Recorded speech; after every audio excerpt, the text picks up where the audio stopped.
Hi, and welcome to another episode of Piano TV. So as you may or may not know, I am a Canadian, and I have a soft spot for Canadian music. Now, there's a lot of versions of songs like the Star Spangled Banner and like even O Canada and stuff like that out there on the interwebs, but not so much of songs that I particularly like this one, which is Canadian Boat Song.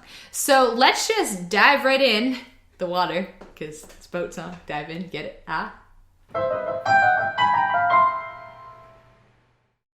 Backstory time. Canadian Boat Song maybe has Gaelic origins, but we do know that it appeared in written records in the 19th century. No one really knows who composed it, but what we do know is that Canadian voyagers often sang this song while they rowed their boats along the St. Lawrence River from Montreal to Ottawa, and even as far as Thunder Bay on Lake Superior, so lots of little Canadian landmarks for you there. This piece is written in 6/8 time signature, like a lot of boat songs around the world, because it's got that kind of like rocking, flowing sound to it. Let's hear it on the piano.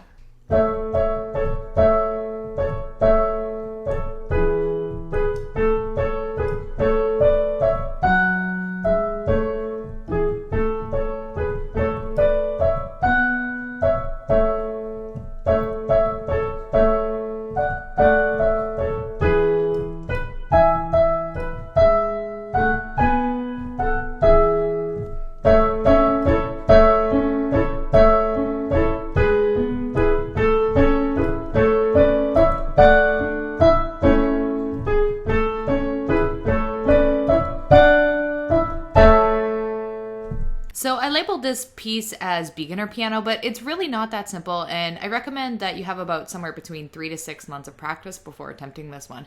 Because as you can see, the right hand is highly decorated with lots of thirds, and a little bit later on in the piece there's some sixths for harmony as well, which are common harmonies, but not always easy to play when there's so many in succession. So if it's too difficult for you to do all the harmony notes, one thing that you can do, whoa, I'm doing like all these random marks here.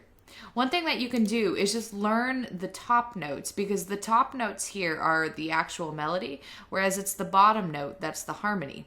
So if you just ditch the bottom notes and play the top notes, you're still gonna get the tune of the piece across while having it be much easier to play. But if you can, try to learn it with the harmony, because it sounds really nice. So for this key signature, we have something different, which is a wild amount of sharps. We haven't done anything with 3 sharps before. So without going into too much detail, these 3 sharps mean that every F, because you can see there's a sharp on the F line, every C and every G in this whole piece are going to be played as a sharp. So it's a lot to remember, and this is indicative of the key of A major, but we'll talk about that more in the next video and do some A major scales.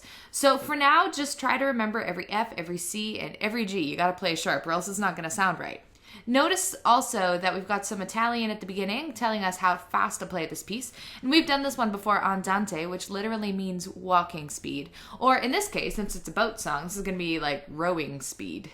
All right, so let's take a look at these 2-note slurs that you'll find throughout the piece. So if you missed our previous discussion on how to play 2-note slurs, check out the video that I'll link to on the screen, just so you kind of know what's up already. So the gist of it is these 2-note slurs are going to have that drop and then rise effect, where the first note is a little bit heavier and the second note is a little bit lighter and shorter. So let's go to the keyboard. So it's all about details and a lot more details. So watch out for the slurs and, importantly, the breaks between them. So it takes practice to keep thirds sounding smooth, especially when you're jumping from 2 sets of thirds that share a note. So when I switch back and forth from this E and C sharp to this C sharp and A, you have to lift that middle finger, otherwise it's just going to sound like that. It won't sound right. But the best way to slur it together is to keep your pinky held down on that E, and then you do a little lift, and then play the next set. So it's not a complete slur with the C sharp, but you kind of mask it by holding down that E as long as humanly possible. The simple rhythm in the left hand, 1, 2, 3, 4, 5, 6, is mainly just like that the whole time, and that's really going to drive that sense of 6/8 time, like 1, 2, 3, 4, 5, 6, 1, 2, 3, 4, 5, 6. So it's kind of giving you like a little accent and punctuation. And then later in the piece, it switches to that 1, 2, 3, 4, 5, 6 pattern, which also helps to kind of punctuate that flowing, swaying 6/8 rhythm.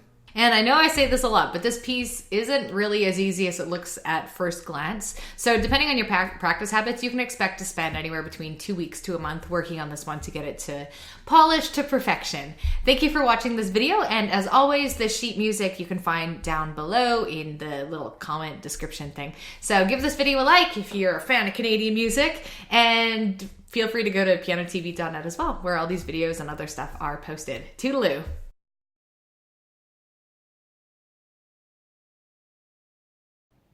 Oh, I feel like I'm gonna sneeze. No, it's gone.